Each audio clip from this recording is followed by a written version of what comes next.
Hello, everybody, and welcome to Project HR, a podcast dedicated to building better workplaces. Project HR is, of course, brought to you by Projections, North America's leading provider of employee communication resources, including video, websites, e-learning, social media, and virtual events to help you connect with your team. For more information, you can visit us online at projectionsinc.com. I am Jennifer Oraqua, COO of Projections, and your host for today's episode of Project HR. Leadership development is an important part of building more productive teams and laying the groundwork for our organization's future success. But even in the best of times, this process can be a challenge. And during difficult times, learning may be shortchanged or even downright forgotten in the wake of more pressing problems. This can, of course, set up a company for further problems down the road. So what are the new best practices in leadership development, and how can they be life-changing?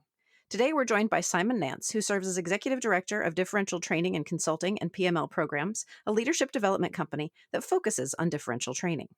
Simon, you and I have known each other for a little while now, so I'm so glad to have you here on Project HR here with me today. Welcome. Thank you. Glad to be here. So let's start out by first talking about what you mean by differential training. How do you define that? Differential essentially means varying according to circumstances or according to variables. So differential is used in a lot of different disciplines. In mathematics, a differential allows for the development of a maximum outcome depending on the variables. In a gearbox or in a mechanical system, a differential redirects torque to get the desired motion from one axis to another. In diagnostic medicine, it's the critical thinking process that helps you think through all of the potential causes for a disease. So for training, differential means using multiple variables in human situations and building skills through practice responses to those situations. So we take core principles, develop blended learning that pushes students out of their comfort zones so they can grow, and then immerse them in that differentiated environment, work them through it, and help them reflect on the learning so that they can immediately put new skills to use. And I find this fascinating. I mean, clearly this kind of training takes a lot more time and a lot more effort to create than just, say, a slide deck and a lecture. So do you think that prioritizing material in this way sends a message to your workforce? I mean, by the delivery of the content, is that part of the value in and of itself? Absolutely. The workforce, the response to it, participants in programs like this really say that not only does it change their behavior, but they'll never forget the experience. It is a lot of effort up front to create the right situation so the right lessons are learned, and it's absolutely worth it. We design training based on desired outcomes. One thing I always like to ask any client is, what is the performance difference that you want to see as a result of the training? In my opinion, training is always a performance intervention. There are lots of different performance interventions. Training is one of them, one of the best ones. So think of it in your own daily life and work. There are things that you want to do better, lessons that you want to learn and know and apply, behaviors that you want to change. So you can learn a new lesson by reading a headline, for example. So if I'm reading right now, there are a lot of headlines on New Year's resolutions. Mhm. So you read a headline: 20 minutes of exercise every day can improve your health. So I read that headline. So I think I'll spend 20 minutes a day exercising. Now, from a learning standpoint, that should be a complete lesson learned. And that should change your behavior. You sought out information, and Mhm. that's the student's desire to learn and change a behavior. You received Mhm. information from an expert, let's say the newspaper or the headline or whatever you ended up reading. It's in a simple and applicable form. It's one actionable sentence, Mhm. and you choose to apply that information. So that choice is, hey, tomorrow I'll get up and run for 10 minutes, then turn around and run back. There, 20 minutes of exercise every day. I can do it. And you might actually even do it the first time or the second, right? It's real easy to do, right? Mhm. Absolutely not. There's people don't do that. They don't exercise that. Some do, but it's not successful. How long before you stop? Why? What happens? What keeps you going? Too many variables come into play, and you need to consider them all. That's that differential aspect of it. So the behavior change from a slide deck and a lecture is so short-lived that it's not sustainable. There could be Mhm. some impactful information, some very useful information, but it doesn't create a sustainable behavior change. If you factor all of the differential elements in this case, so in this particular case, let's say exercise, everything from the time of day, the type of shoes you're going to wear, the outside temperature, your neighbors, how close they are, the clothing Mhm. preferences that you have, when you last ate, your water intake, your planned activity after you run, whether or not you've had a shower. I mean, all of those things, and I'm sure there are dozens more. you can start to see the places where your intended behavior change gets Hmm. redirected, even though it is a behavior you want to do. And it happens to all of us in a lot of situations. I use exercise because it's a simple one for the new year. So now let's add a new differential factor. So I'm just going to change the lesson slightly. Your doctor, instead of you reading a headline, your doctor tells you if you don't exercise 20 minutes every day, you're going to die in 6 months. Now, this is a different motivating factor. You Hmm. can override a lot of those other variables. Oh, my shoes are too tight. Yeah, but my doctor said I'm going to die. Oh, it's too cold outside. I'm going to put a jacket on. My doctor said I was going to die. It's an impactful thing. Why does that impact happen? Some might say it's because you don't want to die. And okay, that could be part of it, but we're all going to die eventually. I think the factor there is because of the shock value of the statement. There's an emotional impact with that, and it makes a permanent memory. So Hmm. you'll never forget that your doctor told you that. Whether you choose to exercise or not, you're still never going to forget your doctor told you that. And so you can choose to change your behavior every time you remember that. Somebody that you trust with your life, let's say your doctor, tells you that you will die if you don't change your behavior. You probably already know, but it was in that situation that the words that were used created a strong shock and an emotional reaction. And that cements something. It's a Hmm. recall point for the learning that initiated the behavior change. And it's very different from reading a headline or just getting information off of a slide deck. You want to recall that memory, that learning, as often as possible. And it's in the recall that the sustainable behavior change happens, because you're going to remember it every day, every time you put on a pair of shoes, every time you think about your health, every time you think about exercise. That phrase comes back to you because it made an emotional impact. And it's that emotional trigger that creates the memory that needs to be recalled. And it's what differential training can do to create those memory triggers. That's what you want to do when you build out a training program using that factor. When you do that and do it well, the lesson keeps teaching itself because the memory gets triggered over and over and over again throughout people's regular work. It's a constant reinforcement that sustainably changes behavior. Well, you talk about how experiential learning is sort of an in your face encounter that helps companies train their supervisors and managers on the importance of employee relations. So, that idea of in your face training, that might scare some companies off. Why does it work? It works because of the stress of those situations. And although they're stressful, they're safe. Hmm.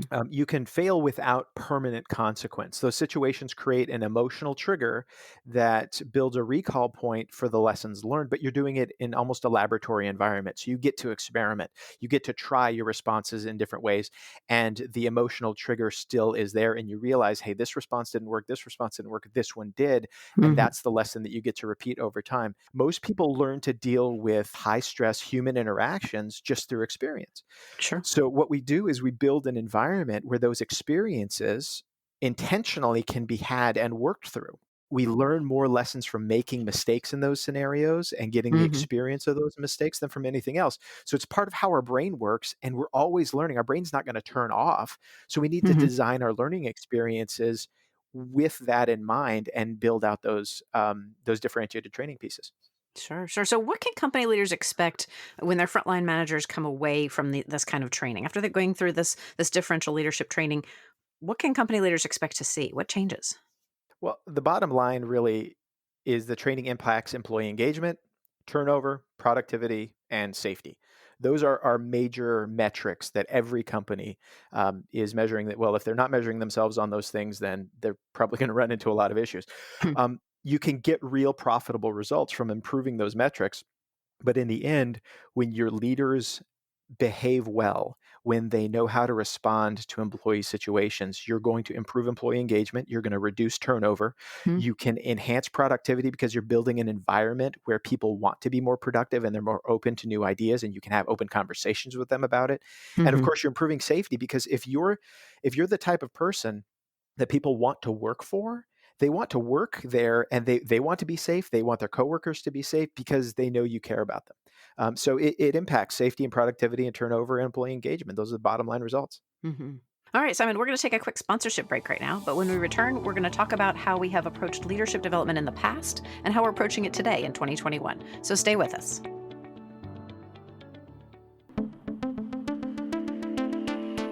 Are you new to labor relations or working in HR? And ta-da! Now need labor relations skills? Today's sponsor, Union Proof Certification, has got you covered. Union Proof Certification is a comprehensive online course in labor relations that will help you get the knowledge you need to understand what's at stake, the language used by unions and attorneys, the resources available for assistance, and how you can turn a potentially frightening situation into a positive one. You can learn more at unionproof.com/certification. Learn years of labor relations knowledge at your own pace and earn 24 SHRM or HRCI credits at the same time.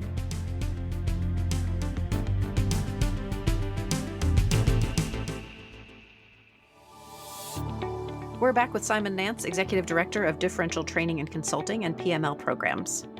Now, Simon, you and I talked recently about the ways in which companies traditionally view leadership training. And you turned that traditional viewpoint on its head for me, saying that we needed to stop looking at leadership training as an academic model and instead view it as a skilled trade.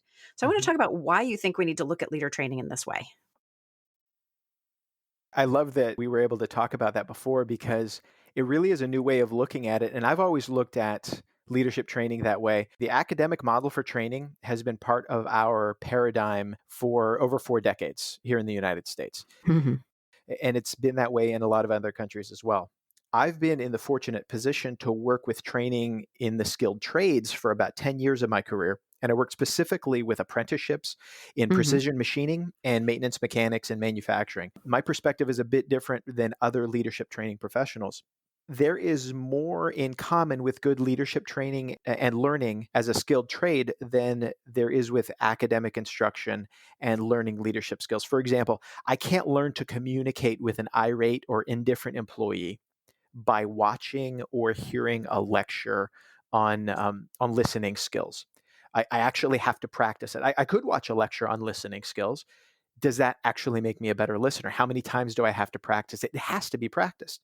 In the same way, I Hmm. can't learn to cut metal from the edge of a part by sitting in a lecture on how a tool can be used or even watching a video on how to do it. I actually need the practice. I need to get my hands on it. Hmm. And it's practice in the right environment that is optimized for that learning. So the right environment that's optimized for leadership learning is actually face to face with your employees, working directly with your employees on a daily basis. So what you need to do is build a training environment for your leaders that simulates that, learn those behaviors in those scenarios, and then come back to their regular environments and get the right practice in place. Otherwise, they're going to be practicing the wrong things. Skilled trade students, let's call them apprentices, they learn a trade after between 4 and 10,000 hours of work. That's how long it really takes. So I'm going to ask a rhetorical question to you. How many hours of practice does it take for a manager to develop good leadership skills? Well, they always say 10,000 hours. Yeah, right. 10,000 hours. Sure. And that could Yeah, be, but it right. could also be. I know some managers that have been managing for 15 years at a company and they're still bad at certain things, right? Maybe it's Hmm. 10,000 hours of the wrong practice. Right. it, it could be less than a week for people with a lot of natural leadership talent. Maybe it's a few months, maybe it's a year. Without knowing it, we're actually apprenticing our leaders just with experience over time. I'm not going to put this Hmm. person in a supervisory role unless they've been here for 3 years. Okay, that means to me, there's 3 years of learning that needs to happen with interface with other human beings in this work environment before this person can step into a leadership role. And we just chalk it up to experience and say, okay, it's experience. It's really apprenticing them Hmm. over that period of time. And good differential training can shorten that time because the experiences, the learned behaviors and practices all become more intentional. Hmm. And so, if we intentionally look at developing leaders as apprentices, we can start to see the behaviors that we want to instill in them and the behaviors that we want to teach them to use and the other ones that we want to teach them to avoid. We become Hmm. intentional with our training, build out the training that matches to that, and shorten that window of time to apprentice them to become great leaders. Tell me why getting participants out of their comfort zone is essential for effective change. Well, do we really learn when we're inside our comfort zone? Let me give No. you here's an old adage, right? The simple adage is do what you've always done and you'll get what you've always got. Yep. I think the English on that is a little bit incorrect, but Yeah, that's but okay. So I always liked its corollary. The corollary is do what you've never done, get something you've never got. Mhm. Which is a nice corollary, but there's risk there. What can you get from stepping out of your comfort zone? Well, it could be a failure. It could be a Mhm. raving success, but there's risk there. The learning will happen in either case, whether it's a mistake or whether it's a success. The learning won't happen other than reinforcement of current behavior if Mhm. you don't step out of your comfort zone. Yeah. So even stepping out and taking that initiative to step out is a leadership trait. It's a leadership practice in and of itself. Leadership absolutely takes courage. There are four essential things that I try to embed in all of my leadership training. Part of this actually comes from just being a father and having to train my children. There are four real core elements that I want them to always learn in everything that they're doing. Mhm. And that first one is courage, being able to step out there. The other three are seeking wisdom, being diligent, having diligence in your work, and having a heart for service, wanting to serve others. Mm. And those things all need to be practiced. They don't just get learned because, oh, here's what that means. Mhm. You actually have to practice all those things. Yeah. Let's talk for a second about the changes we've seen in corporate learning and development over the last year or so. We've talked about blended learning. That's been a big buzzword. And for most of us, we just think about that being some classroom and some online. But your approach to blended learning calls for far more active involvement. Can you talk about that a bit? I could talk about this for hours, but I'll try to keep it short. I love this topic. Yeah. I absolutely love blended learning.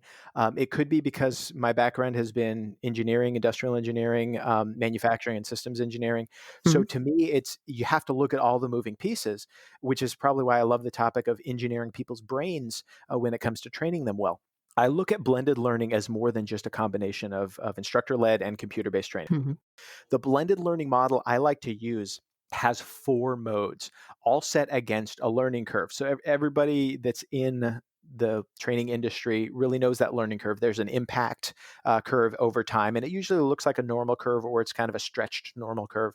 The goal is, of course, with good training, create a strong impact, so a high peak on that curve, and a long retention period, so how long tail on the curve Mhm. if the graph is for impact or learning or behavior change over time. So I like to start with using reference material. That's the first mode that I like to use inside blended learning. For Okay. example, you need to read this or complete this CBT or watch this video or listen to this. Any type of asynchronous content is fine. When before you can even register for a class, that you need to do those things first.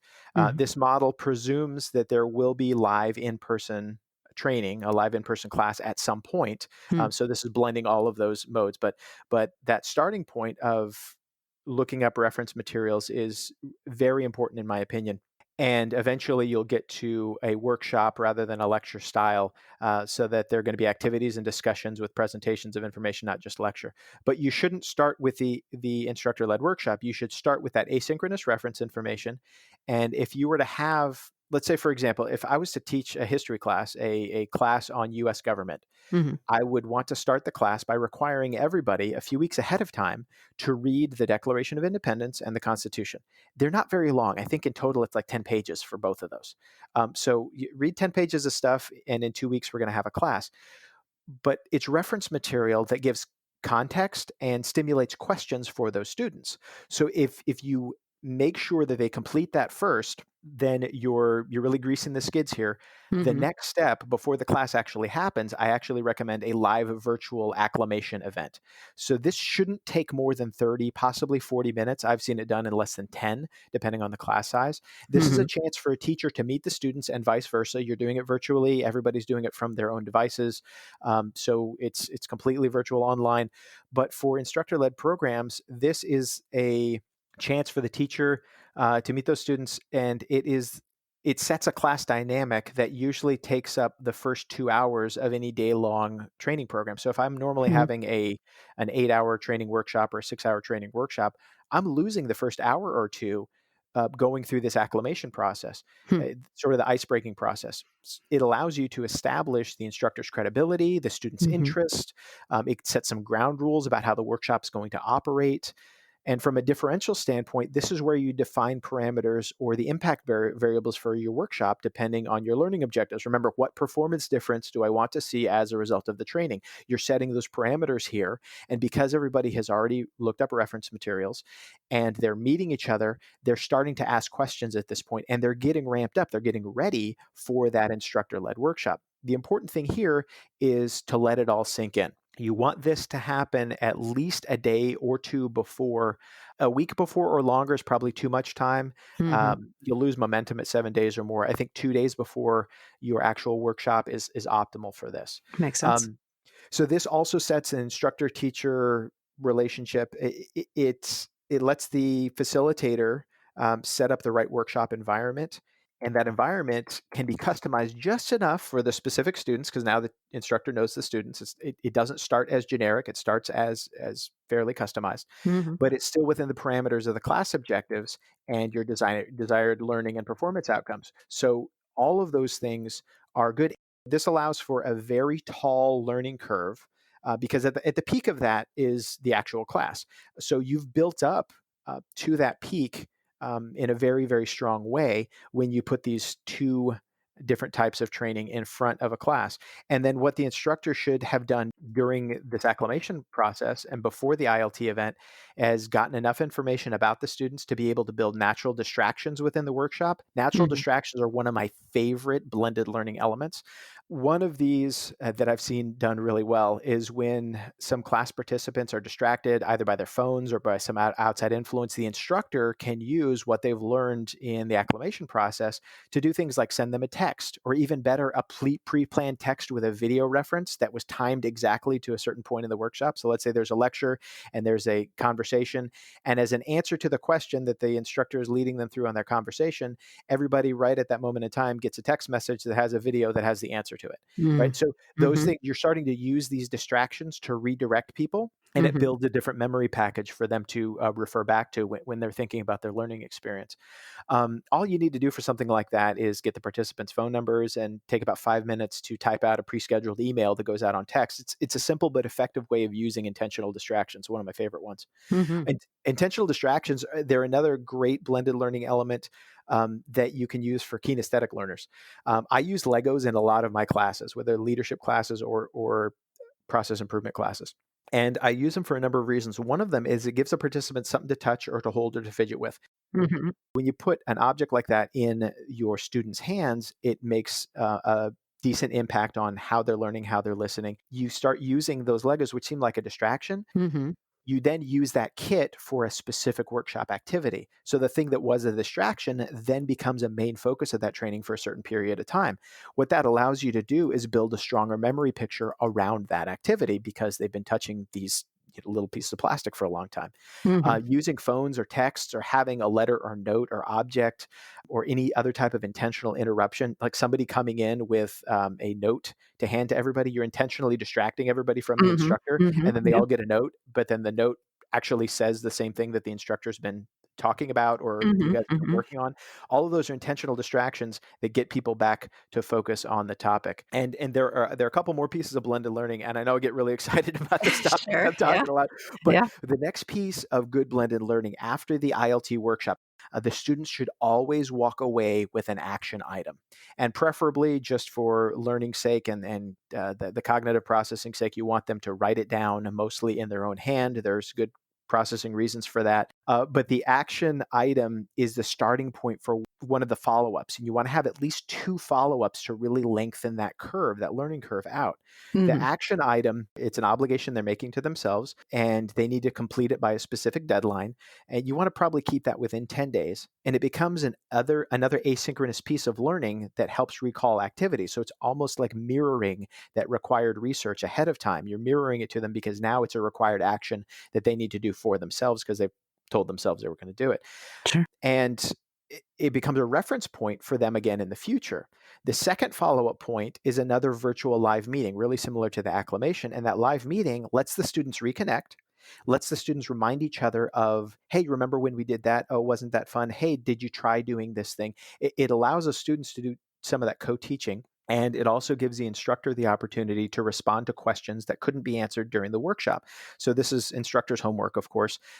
Every workshop ends with the instructor having some unanswered questions. Most commonly, the instructor says, okay, I'll email you, or hey, why don't you connect with me after the class and then we'll follow up more about that. This is an intentional way to actually do that follow up and let all of the students benefit from it. So when you get these two things happening after a class, you lengthen that tail. If Hmm. you can get these things to repeat, for example, you have a follow up on your action action item and you create a second action item, or you have a follow-up on your virtual live meeting and you have a second virtual live meeting. Maybe it's just the students that get together and have a conversation at that point. Hmm. When you start doing those things, yes, you're blending the different live in-person class and the online components, but because you're repeating these action items, because you're repeating the content of the class, creating stronger memory images, you're going to get a very long tail on that learning curve, and it makes a huge impact. Sure, sure. So let's talk about something that I know our audience has been challenged with recently.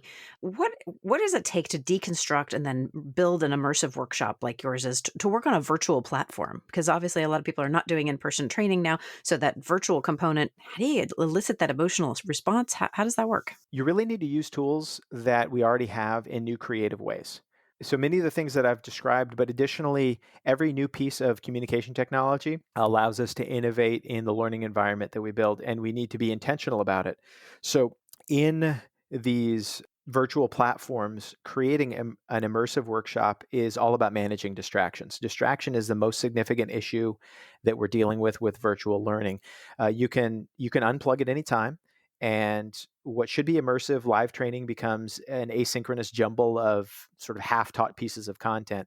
And some innovation around learning games, such as immersive avatar-based type games, can solve part of this, the Hmm. intensive part of it, and they can get students engaged. I think this is a really interesting new learning space. I think it's still evolving, Hmm. but it takes a lot of time to develop. Probably the same amount of time that old video-based SCORM compliant CBT content did about 5 or 6 years ago. That's kind of what we're Hmm. seeing the new version of that right now. Sure. And it's a heavy investment to get to there. Also, there's more fatigue in front of a screen. Your learning Sure. limit is probably at that 2 hour window versus an Hmm. in-person workshop that can last at times 3 or 4 days. Mm. If we can break a full workshop down into, let's say, 60 to 90-minute modules that are digestible over virtual delivery, then we can start seeing good results. So is it even possible to get people out of their comfort zone in the same way you can live and in person in a virtual setting?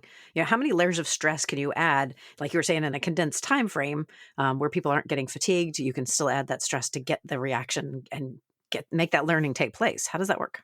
Well, you can add stress really fast.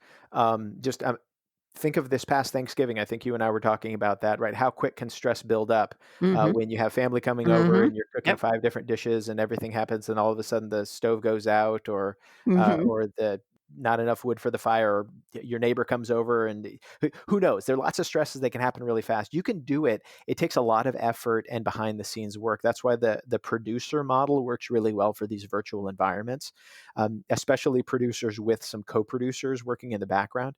You Hmm. can build stresses fast by thinking of the way you want people to plug back in. So, for example, just thinking of the stress of needing to log back in, or getting a call or a text or a dog barking or kids coming into your home office, all of that can happen in a matter of seconds, but that's stress that's pulling you away from the content. You want to build up stress inside the content. If your training program has stresses you want to add, let's say that you're using a live trainer to act as an employee for counseling practice. So this is one of the things I do in the differential supervision program, is you need to practice counseling an employee with an issue, whether they're being reprimanded for something, but you're training the supervisors and managers to be able to counsel well and giving them good practice on it. Mhm. You can quickly add layers of stress, because let's say the counseling is on something simple like their wardrobe. Okay, so let's say there's a dress code at your company, and you're just giving them a simple reprimand or counseling on their dress code. They weren't following dress code. Well, you Mm. can really easily add stress to that with a few simple words. The employee brings up something and uses the word harassment, or uses the word discrimination, or uses the word unfairness, or uses the word grievance. Any one of those words starts escalating the stress Mhm. of that student, Sure. of that supervisor. So Yeah. it's as simple as using the right word. So if you design the script around some of these interfaces very well, then you can really quickly build up that stress. The problem here in a virtual environment is when a student can easily pause or step away from that virtual environment, that stress also goes away. But we've been conditioned to do that. We've all been trained over the past 10 years of using CBT Mhm. to be able to unplug. We think the learning environment is asynchronous when it's online, when it's virtual. And you need to re-engage them back into the same high stress level. And it's incredibly difficult. With an in-person workshop, the student can't just walk away and will be distracted the same way. Mhm.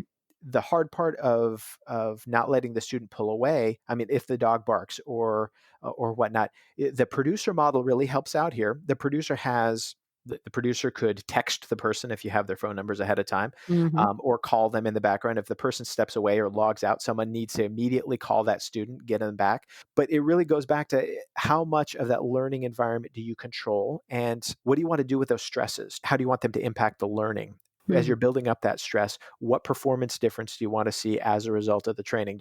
So it's about managing those distractions well and Hmm. planning for how to react to them from an instructor standpoint.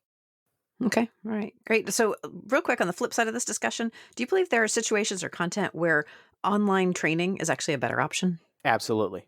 Absolutely. And we need to ask ourselves that. I think we need to ask ourselves that in the context of what performance difference do you want to see as a result of the training? Hmm. I can wholeheartedly say that software training and training where your performance is based on the result of a computer interface Hmm. is absolutely done better online than it is done in a live in-person classroom. It's so much better because I can have an instructor who's looking at me who might be working with 10 other people. It's almost like having a live help desk person. Hey, I don't know how this system is working right, but I'm working through that. Whether I'm using a new software, whether I am learning a process and that process requires a lot of computer interface. Let's say people in purchasing roles or in ERP or system management roles. So it doesn't necessarily have to be a software, but it could be how you're using a software for your regular job. Right. Right. Those kinds of classes are fantastic online. In fact, completely virtual online, you're probably going to get better performance results when you do them that way. Great insight. I love that. Simon, we're going to take some time out for another quick break. We'll be right back after this. You're listening to the Project HR podcast. I'm your host, Jennifer Oraqua, and our guest today is Simon Nance, Executive Director of Differential Training and Consulting and PML Programs. We're back. And Simon, let's shift our focus here a little bit to look at specifically what you do at PML. Your centerpiece workshop is built around an organizing campaign, but you don't necessarily call your workshop a union avoidance workshop. Why is that? Yeah, that's right. The program can be used for unionized or organizations or for non-union ones as well. Really, it's more of a business simulation. The campaign part of the simulation is a realistic, high-stress business situation that any manager could potentially face. And that's why Mm-hmm. we use it. We use that scenario because it's real, it has happened, it can happen, and it's incredibly stressful, and managers should know how to deal with that. Mm-hmm. But that is the environment, that's the framework we use, that's the scenario we use to build in all of the differential elements that we've been talking about. And they're elements that we can control and adapt intentionally to get the performance change that we're looking for. That performance change for most leaders and for most leadership teams is a manager's communication practices Mm-hmm. with his or her employees. That's really the performance change that we're trying to get. We're trying to change the way they communicate with their teams. So we use the simulated environment to build differential training that gets them new practices for communication, better practices for communication, better practices for listening to how their employees are feeling. We use the program to develop managers' communication skills during a high stress scenario and allow them to make mistakes without costing the company Right. any risk. And because we can get them to practice their reactions to these intense situations, and these are highly intense situations, um, they're able to remember how they practiced it and remember how they should continue to practice after the workshop is over. So that's really why we use that simulated organizing campaign as part of the business simulation there. Mhm. So I'm curious about what you think the future holds. Do you think companies are going to go back to pre-pandemic training models once they're able, or do you think some of the innovations in the learning and development space that have been made over the last 12 months will actually become new best practices? Oh boy. I like that question and I hate that question at the same time. Um, be Pull out your because crystal ball. well, I have a strong opinion about things, but then I can see how things are trending as well. I think we will all settle into what's the most comfortable groove or rut we can find over the next Mm, 12 months. mhm, Unfortunately, that's what I think is going to happen. I think people are going to be using virtual classrooms more than anything else, but they're really just going to they're just going to digitize what shouldn't be digitized. hmm, I remember I had a uh, a great instructor and educator that I had worked with years ago. His name is Richard Colada. He's doing some amazing stuff in the academic world right now. He put it well when he expressed disappointment that all screens, tablets, smartboards, and all the like did all they did to classrooms was digitize a chalkboard and a notebook. It wasn't until we could really use the iterative process of computing feedback to form individualized student experiences and student lesson plans that the digital classroom became more powerful than the classic schoolroom.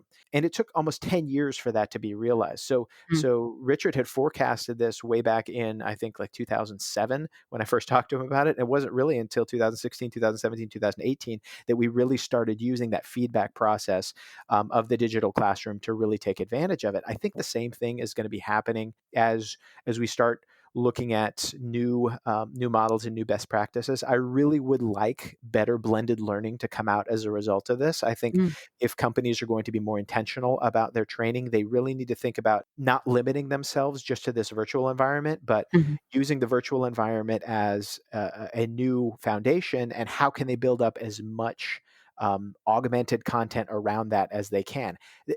You're not always going to manage people over a computer screen. You're going to be physically face-to-face with people. I know hundreds of companies where employees are still physically there. You're still physically working face-to-face. So you still need to be training face-to-face. And I think people are still getting used to virtual work, and completely replacing the in-person ILT is about as likely as car ownership going away, although a lot of people predicted that was going to happen about 4 Right. years ago, Yep. and it hasn't. Yep. I think we'll get back to a lot of training like we used to have, but much more of it, again, augmented with that virtual content. Part of that is because people are just we need to get back to the training we're used to. And part of it is going to be people are really thinking about what is their performance result? Well, it did work better that way when we were hands-on, when we were face-to-face. And I know from, let's say, an apprenticeship standpoint, you need to be hands-on with a lot of things. You need to be face-to-face. You need to be working with an instructor. You need to be coached through it. And so I hope to see more comprehensive, differentiated blending models being used. So if companies are intentional about that, I'd love to be able to help them. Yeah. So, how can our listeners find out more about you, about the PML Leaders Challenge, and all the programs that you offer through Differential Training and Consulting and PML Programs? Well, thank you for asking. You can go to the website, pmlprograms.com, to learn more about the PML Leaders Challenge.